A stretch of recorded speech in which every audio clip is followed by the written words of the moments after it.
We're ready? Yes. Okay, beautiful. Thank you, Edith. I appreciate you.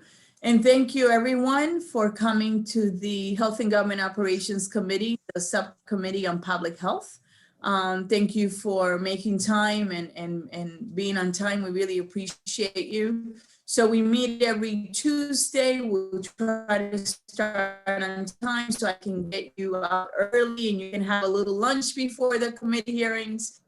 So today we have only one bill, and we have House Bill 463. We are not going to be voting on the bill, and we will not be discussing the fiscal note, the money part of it. That's being figured out, but we will discuss the merits of the bill. We have some amendments that we may or may not vote on today, but this is just for discussion. So we are going to have Committee Counsel, Erin Hopwood. Thank you for your hard work. She's the one that put together the agenda and she sent us the amendments. So thank you for the work you do, Erin. So why don't we get started? And if you could go page by page, let's describe the bill for the committee members and myself, and then we'll open it up for discussion. Thank you so much. Okay. Beginning on page 4. Got feedback. You got it. Okay. All right. Can you, if you mute yourself, whoever's thank you so much. Go ahead. We're going to start on page 4 of the bill. This sets forth definitions. It defines healthcare practitioner and health disparity. Of note, on page 5 is a definition of health equity resource community, which we're going to describe as HERCs from here forth. And these are defined as a contiguous geographic area that demonstrates measurable and documented health disparities and poor health outcomes.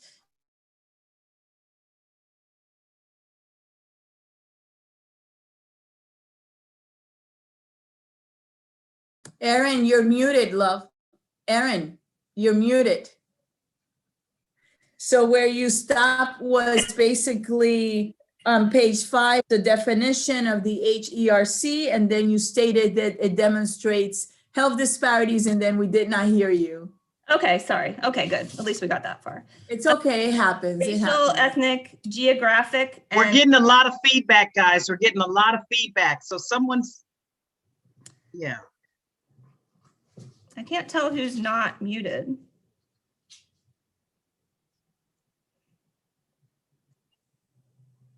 It looks like everyone's muted but me. A lot of feedback.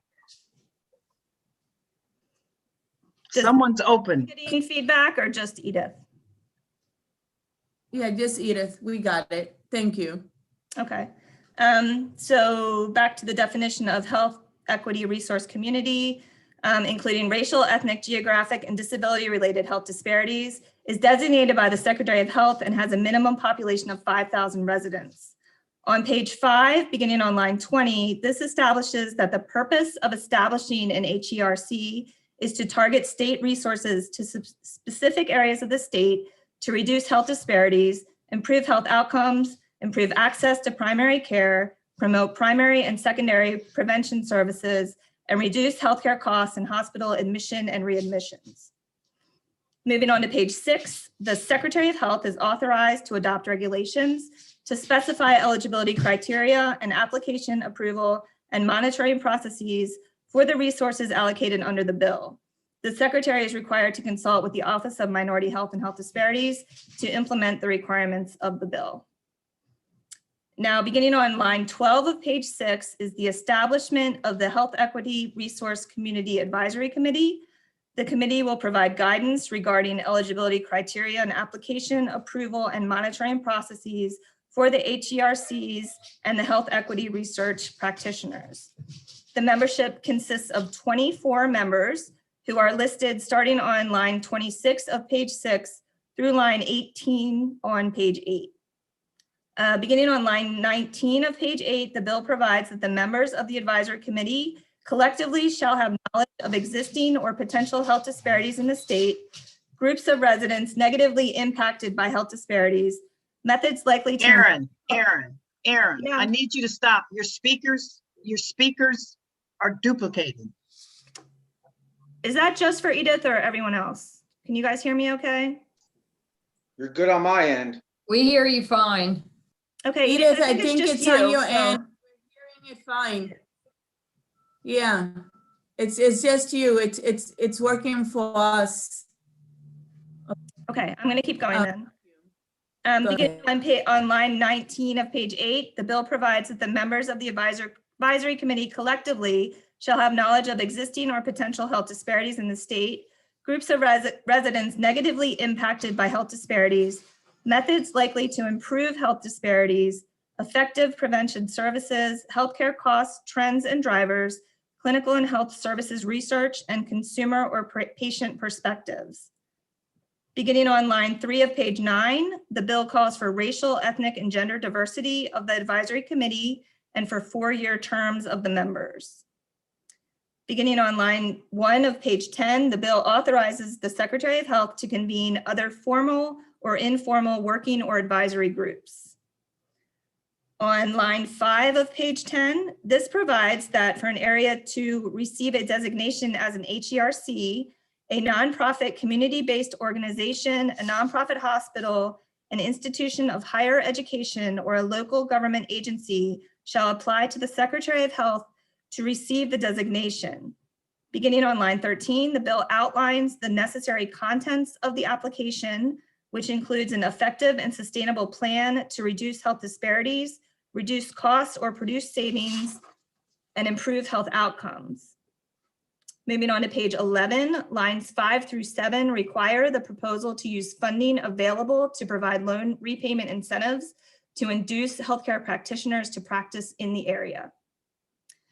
Starting on pages 11, this outlines the process the Secretary is to use in designating an HERC, including sharing with the Health and Government Operations Committee and the Senate Finance Committee the names of the applicants and the geographic locations in which the applicants are located. The Secretary is required to give priority to certain applicants, and certain applicants are required to employ an evaluator of the program. And that's all on the bottom of page 12. Lines 15 through 17 on page 13 provide that the designation as an HERC is for 5 years and it can be renewed by the Secretary. Starting on line 19 of page 13, this provides that the healthcare practitioners and community health workers that practice in an HERC can receive certain tax credits and loan repayment assistance, and they can apply to the Secretary for grants for capital and leasehold improvements. On page 14, beginning on line 24, this establishes the Health Equity Resource Community Reserve Fund, and it provides for the purpose of the fund, the contents of the fund, and required allocations from the fund. Money from the fund can be used to support HERCs through grants and tax credits, and it provides funding to the health department for certain behavioral health programs. And that funding is for the behavioral health programs is $1 million in fiscal 2022 and $2 million for each fiscal year thereafter. On page 16, starting on line 19, this requires areas that are designated as an HERC to submit annual reports to the Secretary of Health. And on line 19, this authorizes the Secretary to revoke designation as an HERC. And on to page 17, starting on line 2, this requires the Secretary of Health to submit an annual report to the General Assembly on the program. And on page 18, starting on line 13 through line 9 on page 22, this part of the bill describes the tax credits that a healthcare practitioner or a community health worker could apply for under the bill. And then pages 22 through 23 raise the sales and use tax for alcoholic beverages from 9 to 10%, and it would apply 10% of the revenues from the tax to the fund that's established under the bill. So that is just a summary of the bill as introduced. And there are, Delegate Payne-Mellick has an amendment, but I'm not sure where you want to go next. So again, let's discuss the bill first, then we get to the amendments. Again, we're noting today, again, we're to be discussing the funding today. We're going to discuss the merits of the amendments. So with that said, Are there any questions? I'll open it up to the committee members. Will you be so kind? I'm looking at the participant icon. Will you be so kind and raise your hand if you have a question, please? So I can see the little blue hand there and we can keep it orderly. Delegate Johnson, Thank you. followed by Delegate. Thank you. I just want My to get pleasure. clarity on the 10%. Is that 10% of the penny increase, or is that 10% of the total sales? So I just described the tax in the bill. We're not going to talk about. Again, 1 second, Delegate Johnson, we said we're not going to be discussing the funding of the bill. Okay, had trouble getting in this morning, so thank you. Oh, it's okay. And I know that by the rules of the committee and leadership, you have to have your cameras on because we're live. So if you could be so kind and have your cameras on, I really appreciate it so that I can comply with the rules. Thank you so much. Delegate Hill. Thank you. The applicants, so the question is, and maybe it's in the bill, but I want to be clear, from one zone, can there be multiple applications that are approved, and or can multiple applicants be directed to join together? Can the applications be jointly combined or approved? From what I've seen, it's very broad. It's discretionary. There is language that it should promote geographic diversity in the state, but I know Michelle Spencer's on here. She could probably talk to that. Hi, thank you. Ms. Spencer, good morning. Hi, good morning. Thank you. And Can you tell the committee, can you just tell the committee who you are Sure. Good morning. I'm Michelle Spencer. and who you represent? Just for the, yes. Sure. Thank you. Good morning. I'm Michelle Spencer. I'm the Associate Director of the Bloomberg American Health Initiative at Johns Hopkins University School of Public Health.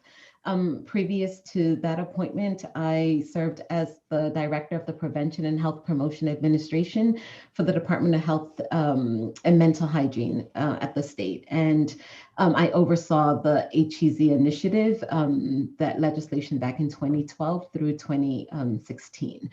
So the question regarding can additional zones apply? The language in the bill allows for contiguous communities, contiguous zip codes to apply. One of the requirements and one of the recommendations is that if you are within a zip code, multiple contiguous zip codes, that we would ask that you do that, or that the application would be grouped. And so that community health centers, community-based organizations, hospitals,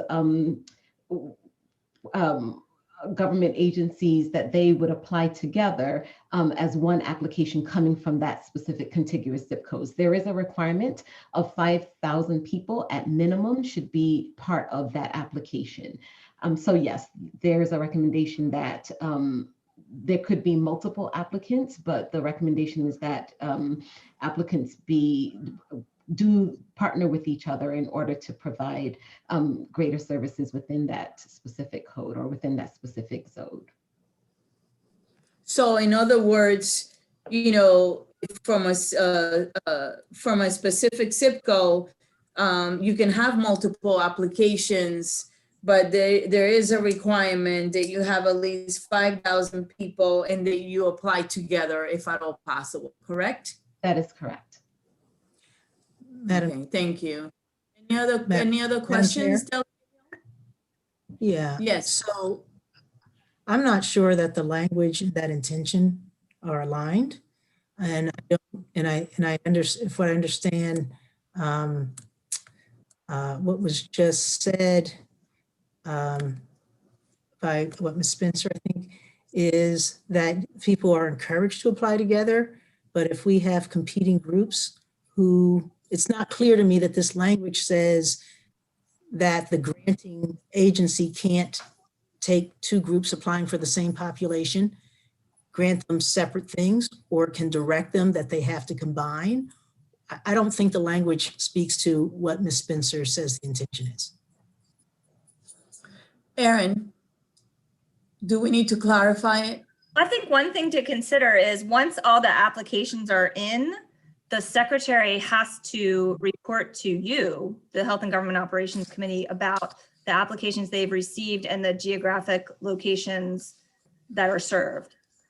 So who grants the status? If the application, The secretary still does, but you all will at least have notice of all the applications and the geographic locations, if that's your concern, that they're all going to be from No, one area of the state. operationality. I'm trying to figure out how this becomes, it's wonderful to get the applications, but to get the funding and make sure the services are done, if they're to compete, if there's a hospital, let's say in Edmondson Village, that University of Maryland applies, and I don't know, my church, St. Bernardine's Community Association and the 40 West Ministries applies. Will the secretary or the panel or whoever is doing this granting be able to say, I need you to work together. I see you both have applications in. We're going to grant the money to you jointly, figure out how to work, or will they say, I'll grant half the money to you and half the money to this other work? I'm not clear how this process works if there are multiple applicants. And I don't think the language is clear. That's all. We don't have to resolve it. You would just ask for questions. And unless I'm missing something. So do we need to put in the bill, Ms. Spencer and Erin, do we need to put that, multiple people can apply and that it is encouraged, especially if they're from the same area? Do you think that something like that would help? So I don't know in what line in the bill language, but it indicates that it needs to be contiguous geographic areas. And I think the example that was used, we've had before the previous funding was allocated, we did several town hall meetings with different individuals and organizations that were interested in applying. And what we were able to do at the state were to bring those organizations together to say you have similar interest in applying for this particular funding, and it would be recommended. We would recommend for you to do that. I think the tenets of the bill is how do we have the most impact through this bill and through the objectives of reducing health disparities and hospitalizations and cost. How do we do that? And to do that more effectively would be in partnerships and not having organizations, submit these siloed kind of applications. But the encouragement would be to do that in a holistic approach. And we would work with organizations once they've identified it as being interested in submitting applications to bring them together to encourage them to apply together. So I hear you, Delegate Hill. Perhaps the language needs to be strengthened, but the encouragement would be to do so for greater impact. So Erin, can I ask you, can you think about offline a way that can make it stronger so that that is in fact what happens and we don't leave it kind of loose?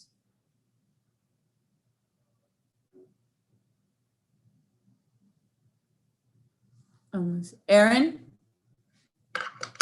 Sorry, I didn't realize I was muted. Yes, of course. All right, thank you so much. Delegate Hill, any other concerns?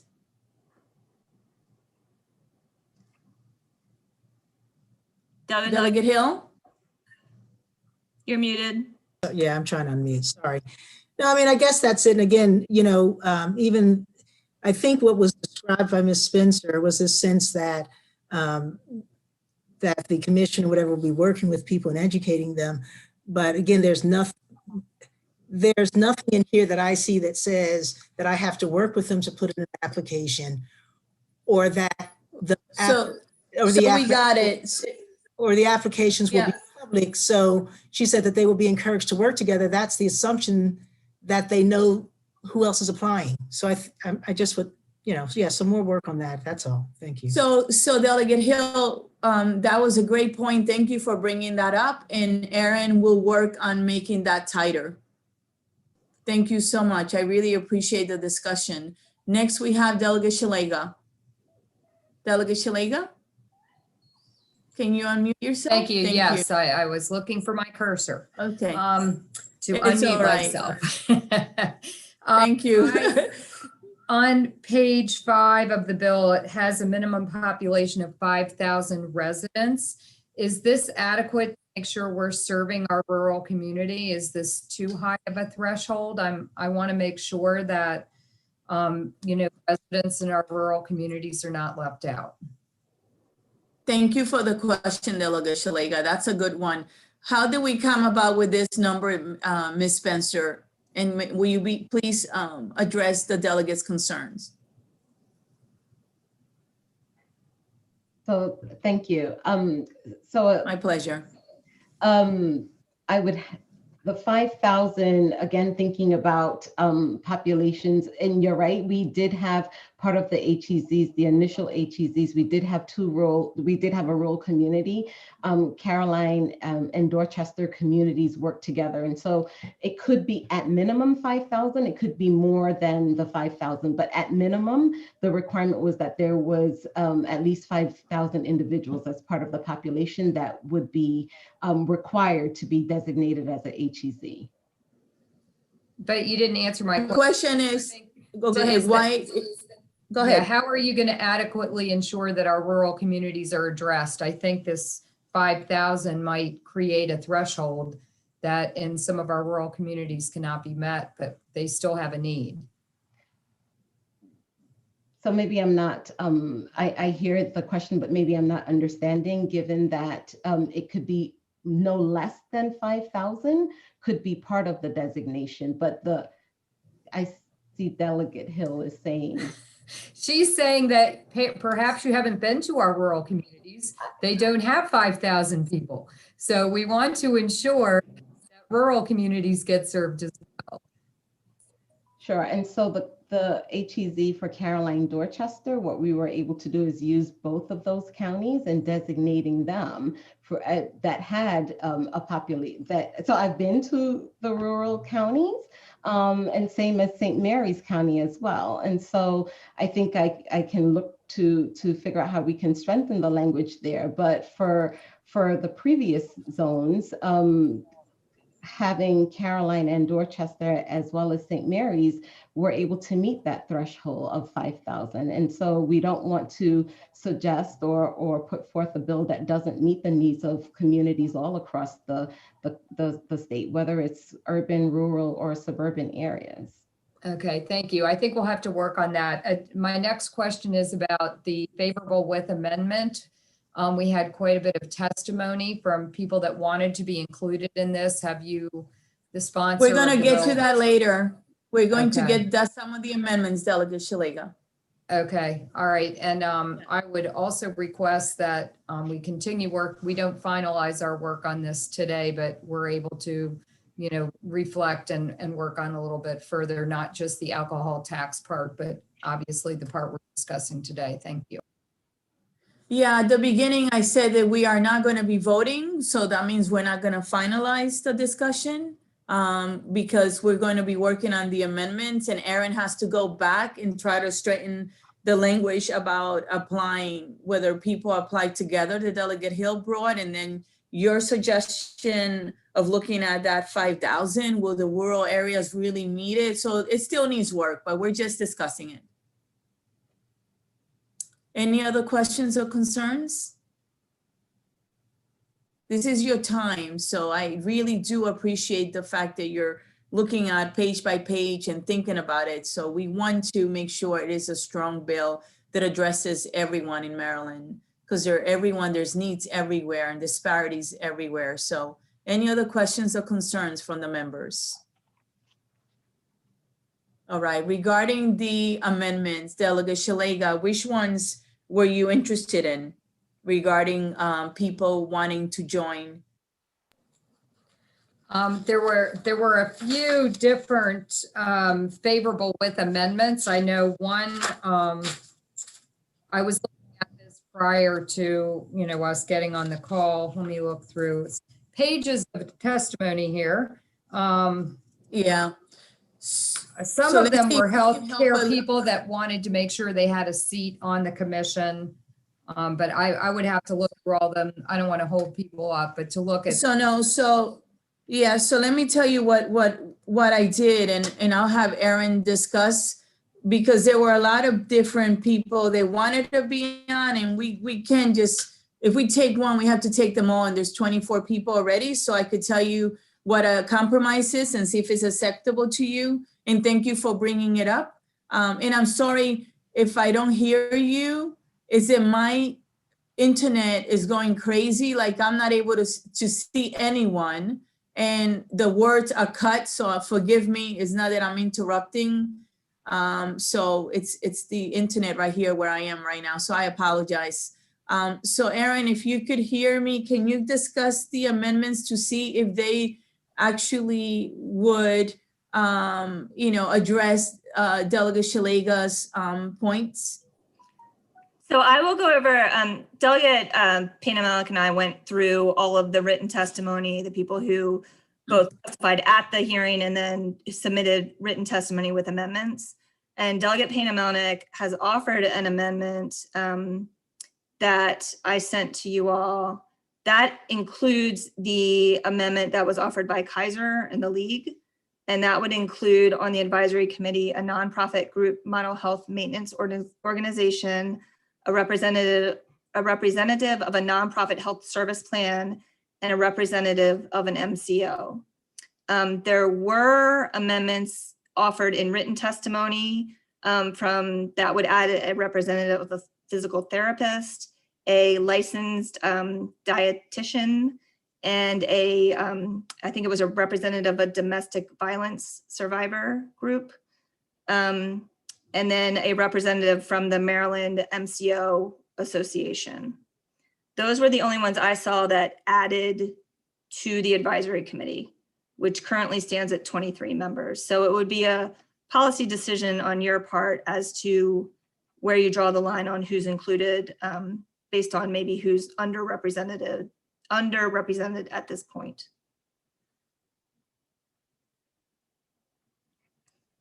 Delegate Pena-Malik, you're still muted. Yeah, I'm sorry, this internet it's nuts here. Delegate Shalega, your hand is raised. I hadn't lowered it, but I do actually have one more question. Thank you. That's okay. That's okay. So there's a lot of mention in here of nonprofits, and I'm wondering if a for-profit company came in with a great educational tool to help people with pre-diabetes to address, that's a very known health concern that I'm sure is on the list. I'm wondering why so much emphasis on nonprofit. Look, I get some nonprofits pay their staff some huge amount of money, so they be nonprofit, but it doesn't mean that they're nonprofit the way an average citizen looks at that. So what would be wrong with allowing the competition of a for-profit group that could come in and deal with some health disparities in a meaningful way? Ms. Spencer.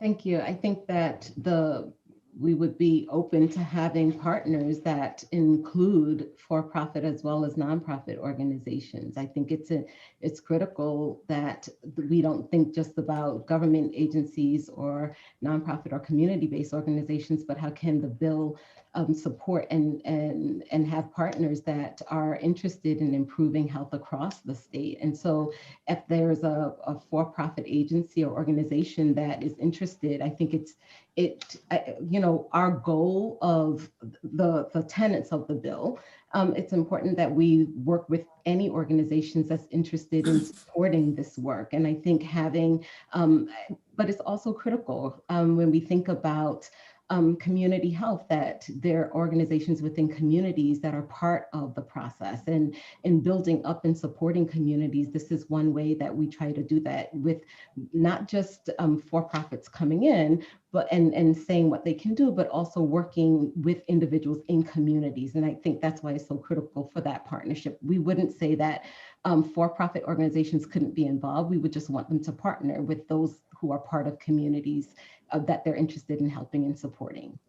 So you wouldn't be opposed to opening it up to allowing for-profit companies to participate in this as well, is what you're saying. So thinking about, I would say that in support and in collaboration with, right, organizations who are working in communities that are both part of the nonprofit and for-profit communities, we would not object to. But I think one of the things that are also critical is that where these communities, we have very specific interests in terms of reducing and improving health outcomes and thinking about quality of care and equity. So a for-profit organization coming in partnership with a community-based organization or a for-profit organization, absolutely, we would not say no to.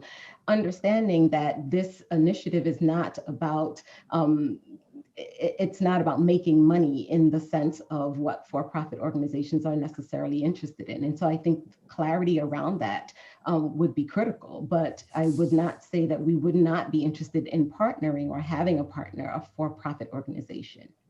Okay, maybe we can look at tightening that language up. I think, Michelle, we all want the same thing.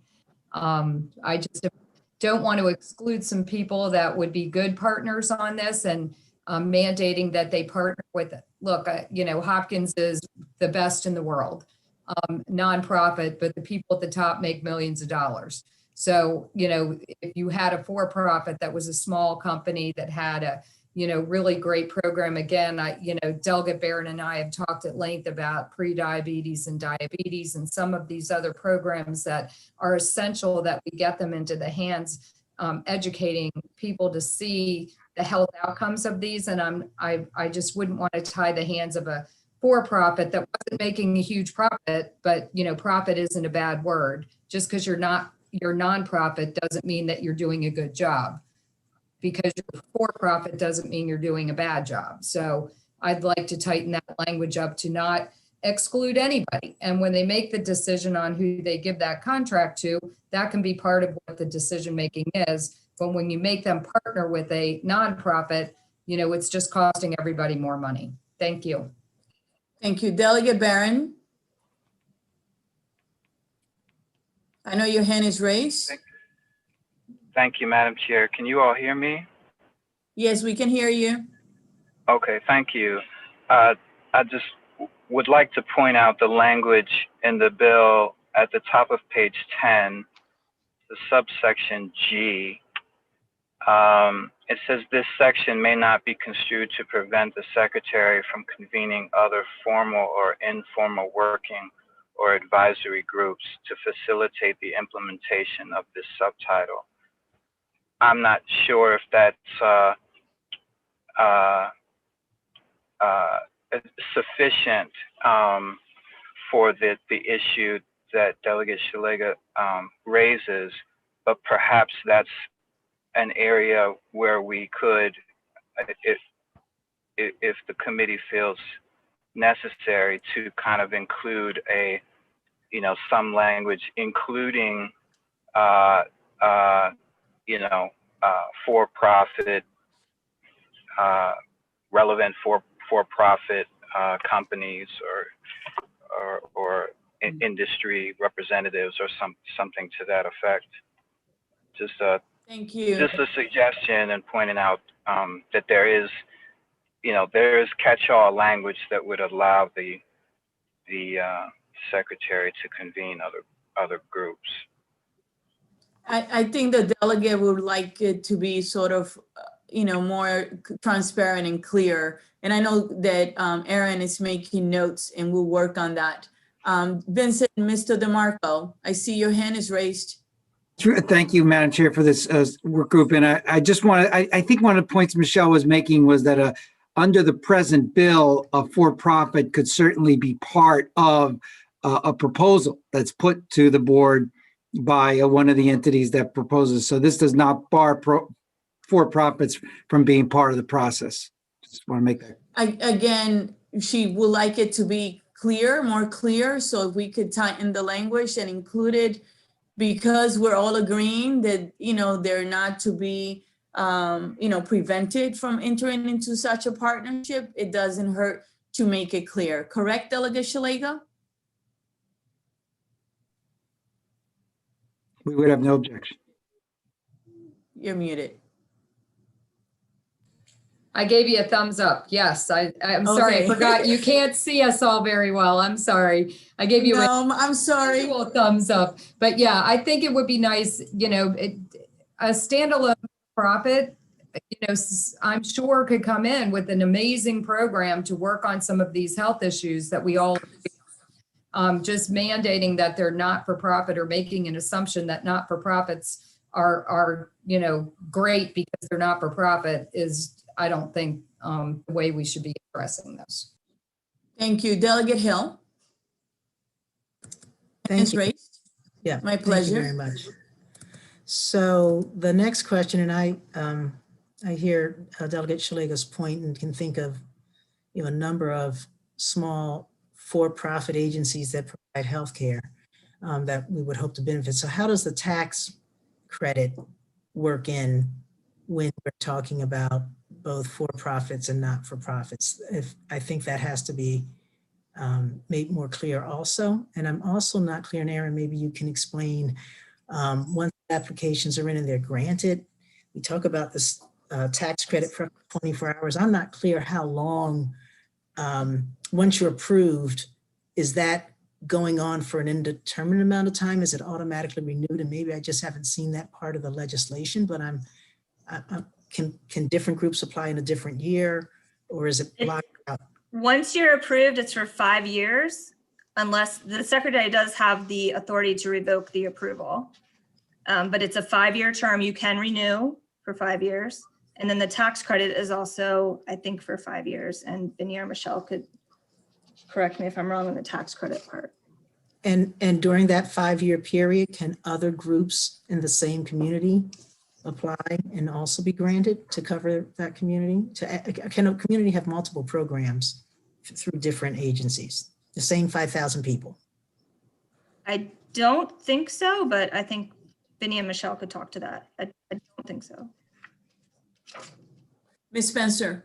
So, yes, thank you. I am looking at the legislation here. I know that for the tax credits were for the individual, initially were for the individual providers. And so providers, individuals who were providing care in those specific communities with those HEZs were, the tax credit were available to them.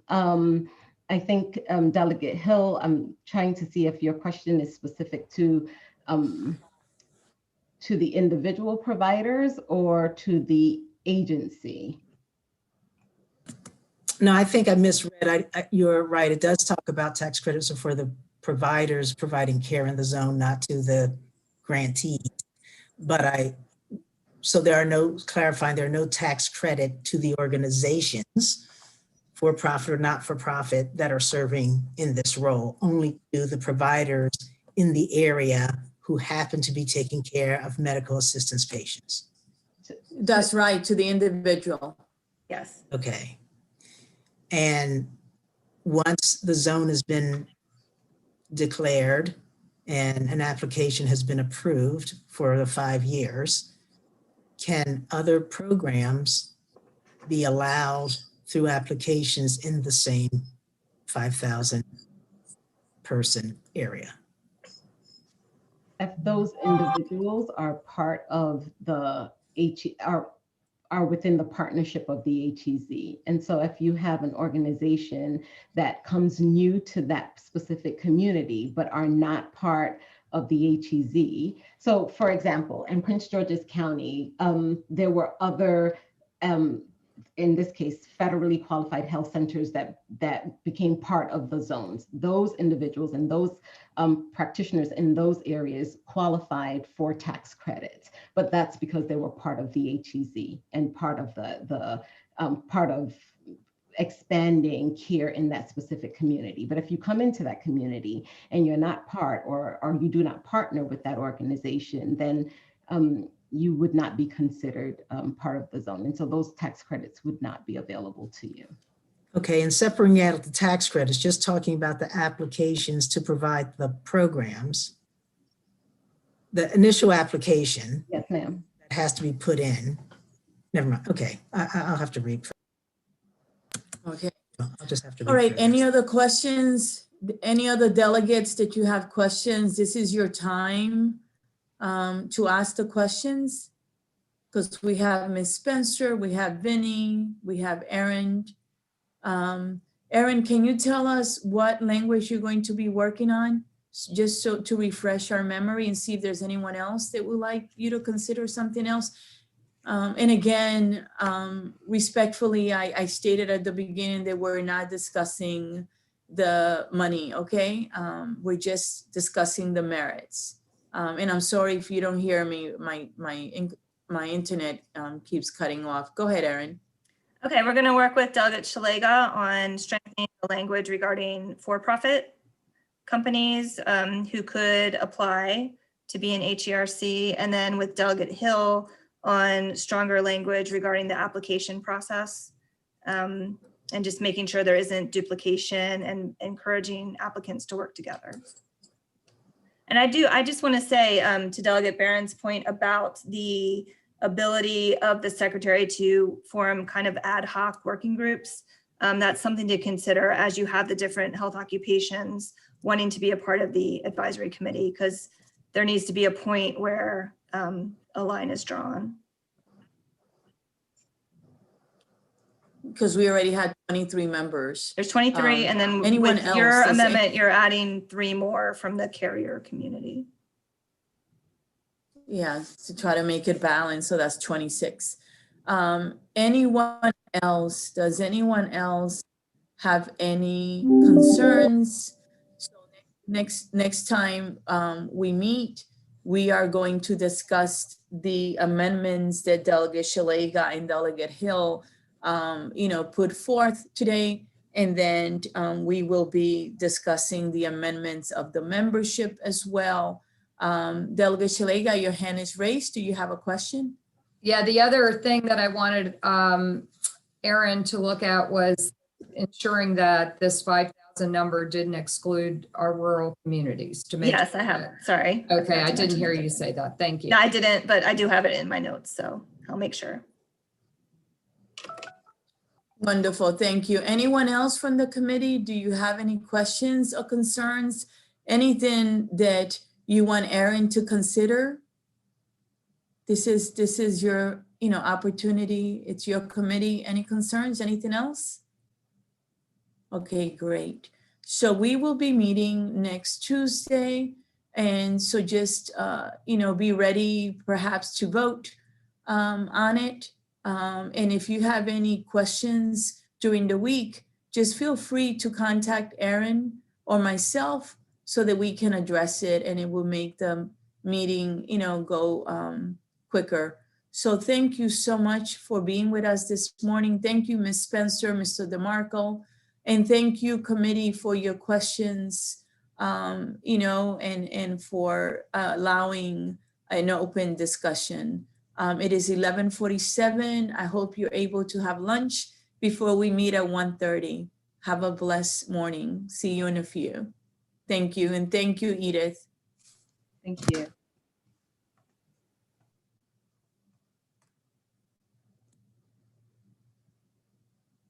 Okay, Edith, thank you so much.